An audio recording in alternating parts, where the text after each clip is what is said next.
Estamos de volta com Bom para Todos. Você já enviou sua pergunta? Participe, bomparatodos@tvt.org.br. Está aqui comigo o Dr. Carlo Henrico Crivellaro. Ele é médico pediatra e escreve para diversos sites.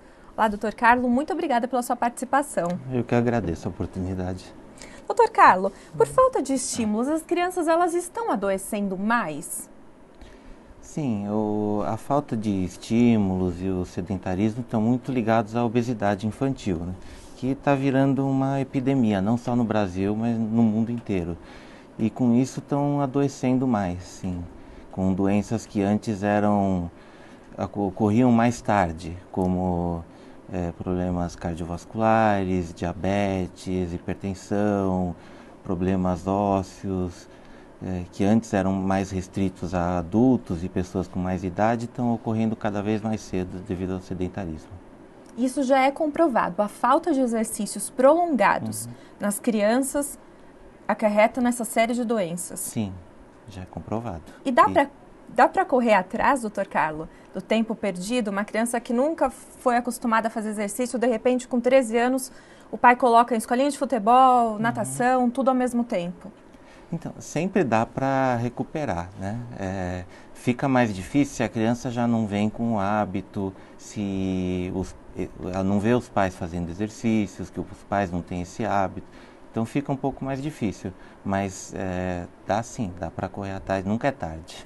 Doutor Carlos, nós fomos às ruas e tem várias pessoas fazendo perguntas para o senhor. Vamos ouvir agora a primeira pergunta. O que o sedentarismo causa nas crianças? Elas envelhecem mais rápido? Então, não é que elas envelhecem mais rápido. Essas doenças ocorrem mais antes, né, do que ocorriam antes. A pressão alta, os problemas cardiovasculares, a diabetes estão ocorrendo mais cedo. Não é que a criança está envelhecendo mais rápido. E aí a criança tem que fazer uso de medicamentos muito antes do que o recomendado? Sim, muito antes. E é uma criança que vai precisar de medicações para controlar a glicose, para controlar colesterol, para circulação, muito antes do que precisaria.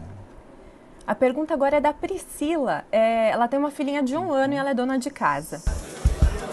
Eu tenho uma filhinha de 1 ano, eu gostaria de saber como que os estímulos para ela, né, para agora, para a fase dela, de 1 aninho e mais para frente, assim, gostaria para ela se movimentar mais, né, tá fazendo mais exercícios, essas coisas assim, do gênero. 1 ano é brincar bastante, né, não tem uma atividade específica para 1 ano, é correr, brincar, logo vai aprendendo a dar cambalhota, rolar, jogar objetos de um para o outro. Brincadeira que mexe com o corpo em geral, não é, doutor? Isso, são brincadeiras que não exigem uma coordenação, sem regras. Vamos ouvir agora a próxima pergunta é da Jaqueline, ela é dona de casa também.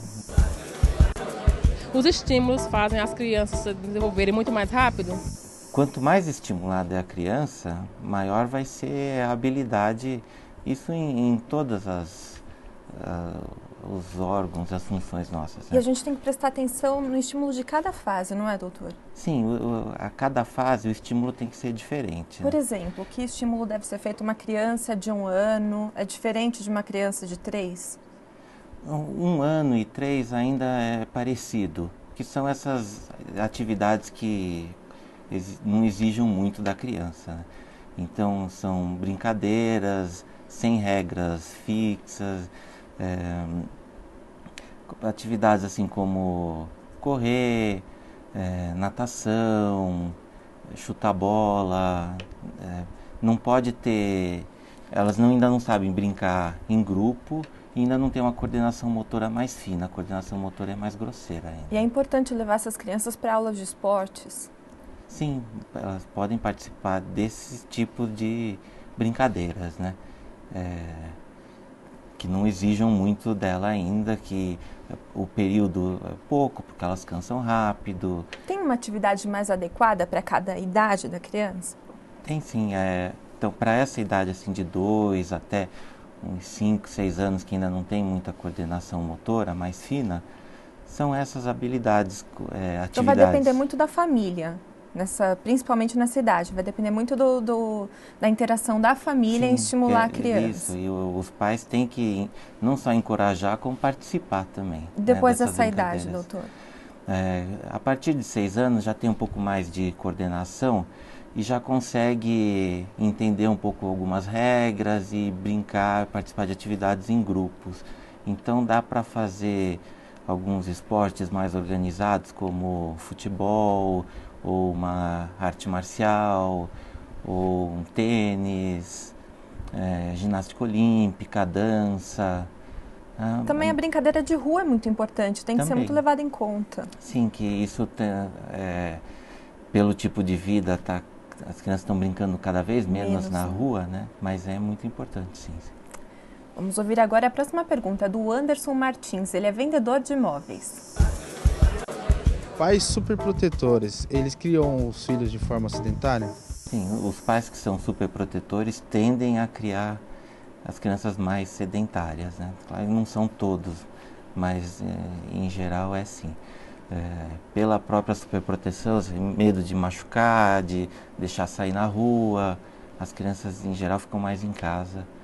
E os pais que trabalham fora, não tem muito tempo também para sair e brincar com a criança, então tendem a ser mais sedentárias mesmo. Vamos ouvir agora a Edna, ela é massagista. Eu tenho uma neta, ela tem 13 anos. Ela fica, acredito, bastante no computador. Na sua opinião, qual é o tempo ideal para um adolescente ficar no computador? Acredito que essa seja uma preocupação geral de pais, avós, de adolescentes, não é mesmo, doutor Marco? Sim, porque não é só computador, né? Toma o tempo que fica na televisão, no videogame e o computador para as brincadeiras, mas também fica às vezes para a escola, muita coisa é feita estudar pelo computador ou pesquisar, então acabam ficando bastante tempo mesmo. Eu acho que assim, só no computador para brincadeira, assim, 1 hora por dia tá bom, que já vai somar mais um tempo que fica na televisão, mais o tempo que precisa para estudar. Doutor, eu gostaria que o senhor deixasse uma dica. O senhor escreve para alguns sites? Qual o site que o senhor escreve para que as pessoas continuem enviando perguntas? Tem um site que dá para acessar para me mandar alguma pergunta. O endereço é www.pediatraonline.com.br/drcarlo. Lá o senhor responde a mais perguntas que a população tenha. Podem enviar. Doutor Carlo, muito obrigada hoje por estar aqui no Bom para Todos. Eu que agradeço poder falar sobre um assunto tão importante. Você tem dúvidas? Quer fazer alguma pergunta? Então participe. Críticas e sugestões também são bem-vindas. bomparatodos@tvt.org.br. Continue conosco, voltamos já.